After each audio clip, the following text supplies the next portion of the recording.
a game that is normally used to kill time, now at the center of a teen's alleged plan to kill others.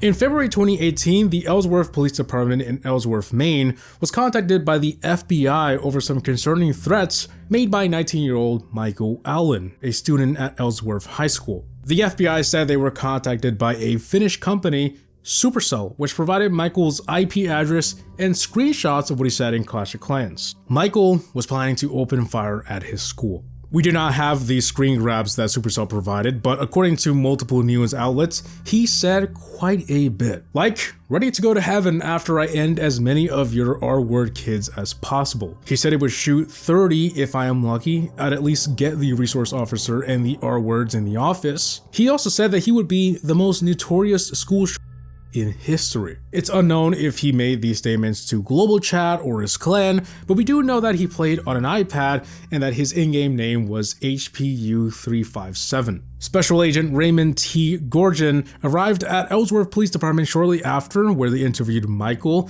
and apparently he was surprised at how fast investigators got to him. And his biggest concern was whether if his Clash of Clans account was going to get banned or not. Michael only realized the gravity of the situation when the agent identified himself as an FBI agent. By that point, Michael claimed he was not a threat to anyone. However, considering the serious threats he made and previous run-ins with law enforcement, he was arrested and charged with 2 counts of terrorizing and a single count of violating conditions of release. He remained in jail until his court appearance on March 22, 2018, where he was given temporary conditions of staying away from all Ellsworth students and staff, not allowed within 500 feet of any school ground, could not carry any weapons, must remain at home, and submit to random weapons and electronic device searches. In July of 2018, Michael entered an Alford plea and was given a 2-year deferred sentence where he had to stay offline games and move out of Ellsworth for that time period. Yerson David Gabriel Ambrosio. On February 5th, 2020, a 27-year-old man by the name of Yerson David Gabriel Ambrosio was visiting an internet cafe in the district of San Juan de Miraflores in Peru. He was there to print a document, and as he was waiting, it was then when he decided to play pocket pool in his pants, not too far from a 13-year-old girl. The girl said that while she was on the computer, Gabriel exposed himself and began to choke the chicken. However, she initially did not confront him because she feared that if she screamed, he would hurt her and her sister, who was right next to her. At some point, Gabriel got up, brushed up against her, which is when she told him to leave, and he did. 3 days later, Gabriel would return and intended to get up to the same exact shenanigans. However, this time he was recognized from the previous altercation, which was all recorded on security cameras. And he was then detained by the victim's family until the police showed up. This video clip is what happened next. Por agentes de la comisaría de Laderas de Villa. Al consultarle por el hecho, sus respuestas eran solo incoherencias. Soy jugador de Clash Royale profesional. Ya, ¿y qué tiene? ¿Que por ser jugador te puedes estar masturbando delante de niños? Hoy un torneo tengo en la noche, gracias. Ya, ¿y por tu torneo entonces qué? ¿Qué tienes que decir estarte masturbando y un video que te graba?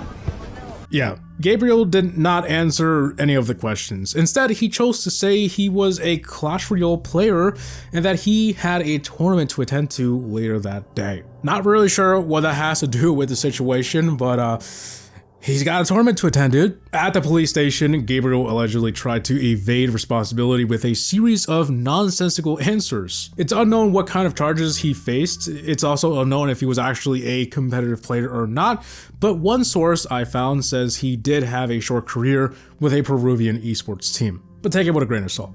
Thomas Walter Almberg.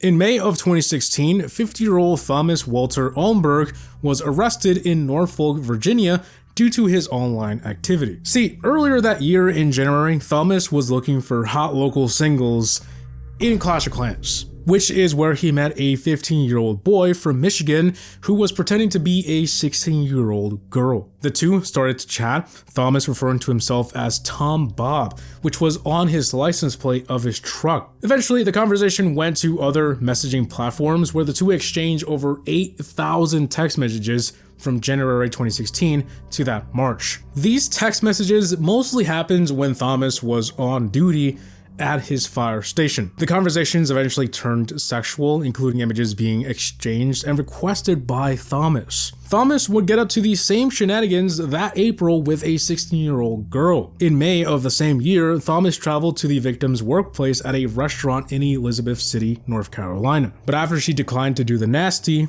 he left. Shortly after, police showed up at the fire station to arrest Thomas. The victim told authorities that they traded sexually explicit photos of each other during their conversations, and that Thomas suggested that they go to a hotel after they met. In October of 2016, Thomas was charged with 10 counts of using a communication device to solicit a minor and 2 counts of indecent liberties. He pleaded guilty and he was given a sentence of 126 months in prison. Also, 25 years supervised after release and having to register as a sex offender.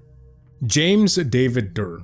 In February of 2020, the EWU Police Department in Cheney, Washington, responded to a report by a student at the university who reported her wallet had been stolen from her dorm room, and she had since frozen her bank account after a number of transactions were made. When police arrived, officers were met with the student as well as 2 males. One of them was known as James David Durr. The 2 males claimed they had seen a female enter the room and flee and gave a detailed description of said female. However, the next day, 3 other students contacted the police department saying they knew who stole the wallet.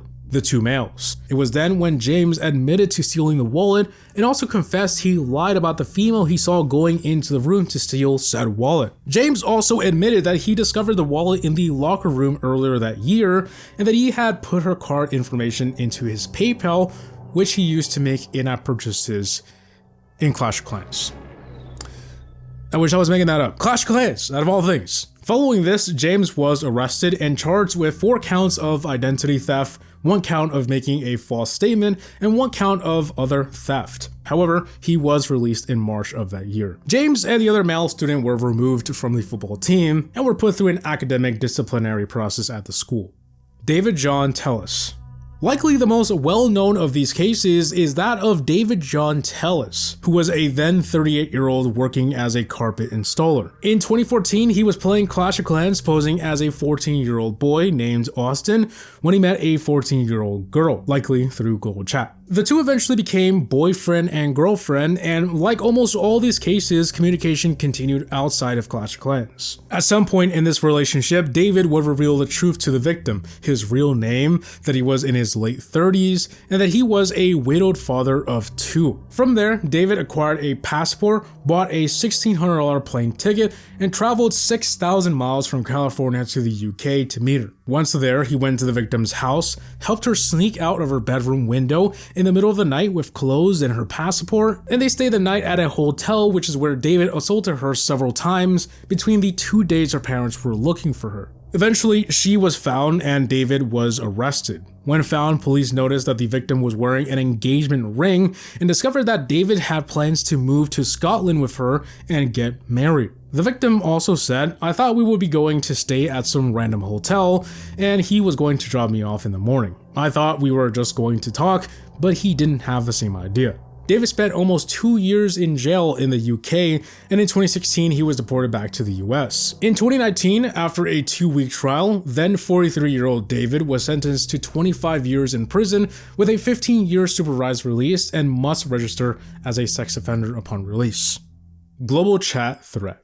In April 2018, someone posted on Reddit a screenshot of a global chat log. In it was a post by Serrated Drake 0, where he claimed he was going to open fire at his school tomorrow. This case was pretty similar to the one of Michael Allen. This time, then community manager Darian forwarded the chat log to the appropriate authoritative teams and individuals. However, unlike the previous case, it doesn't seem like the player ever faced any consequences. At least, we don't know if he did. It's possible that authorities visited the user but never made a news article. It is also possible that the user was in a country where these threats are not necessarily a crime, so perhaps it was difficult to pursue.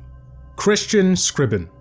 In 2025, a 17-year-old Christian Scribben of Marion County, Florida, was arrested after he was caught using mobile games to get up to no good shenanigans. Apparently, he was talking to 4 or 5 kids a day, encouraging them to do the unthinkable to other kids, including their siblings, and to take pictures or record of said acts. He was also lying about his age to appear more acceptable to players he chatted with. Nevertheless, he thought because he was 17, there would be no way that he could get in trouble for what he was doing. Or at the very least, the consequences wouldn't be that serious. When asked what kind of games Christian played on his phone, he said these activities took place in Roblox, but he also played Clash of Clans and Clash Royale. Initially, Christian was arrested and held at the Marion County Jail without bond, where he then pleaded not guilty. However, in April 2026, he changed his plea and was found guilty, resulting in a sentence of 5 years in prison, 10 years of probation, and was required to register as a sex offender.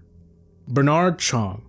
In 2021, a warrant for arrest was put out for Bernard Chong, also known as Brent Chong, who is the owner and founder of Bren Esports, which has teams in multiple games as well as Clash Royale. He was wanted in connection to a multi-million-dollar drug smuggling case in the Philippines. It was believed that Bernard owned Fortune Yield Cargo Services Corporation, which was accused of illegally importing large amounts of drugs. By August 2022, Bernard was considered on the run and a full-on manhunt began. Even the authorities publicly told Bernard that he can spare everyone the trouble if he simply surrendered. However, it turned out this was a big misunderstanding. Bernard did own some shares of the company in question. However, he had already signed his shares away to someone else long ago. And by 2023, he was clear of all charges. Even though it turned out Bernard did not commit any crimes, I still thought this was an interesting story for the video. Emilio Morales. In 2017, 29-year-old Emilio Morales of Fresno, California began talking to an 11-year-old in Clash of Clans. Presumably, he met her in global chat and perhaps invited her to the clan. That is when he then proposed that they chat somewhere else more privately, like Kik Messenger. While communicating in Kik, Emilio apparently coerced and persuaded the victim to produce and send him explicit images and videos. It's unknown how long they talked, but communication eventually stopped once the victim refused to participate any further. It is also unknown when Emilio was arrested, but he was eventually charged with producing said material, and in February of 2019, he pleaded guilty and he was given 14 years in prison, followed by a 7-year supervised release. Swatting.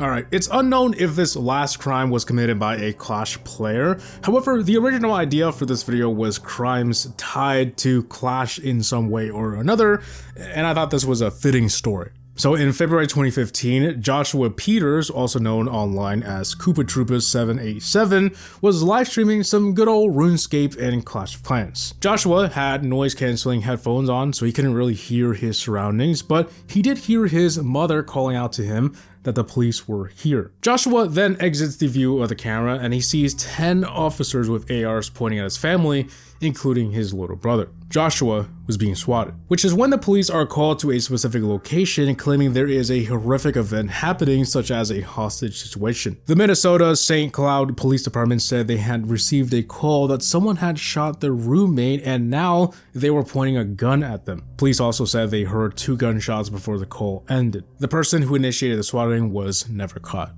But yeah, those are crimes committed by Clash players. I'm sure there's many more that we'll never know of, but these are the ones that were public. Anyway, with that said, I hope you all enjoyed, but hey, before you go, YouTube thinks you like this next video, so check it out. Anyway, have a gaming out. Peace!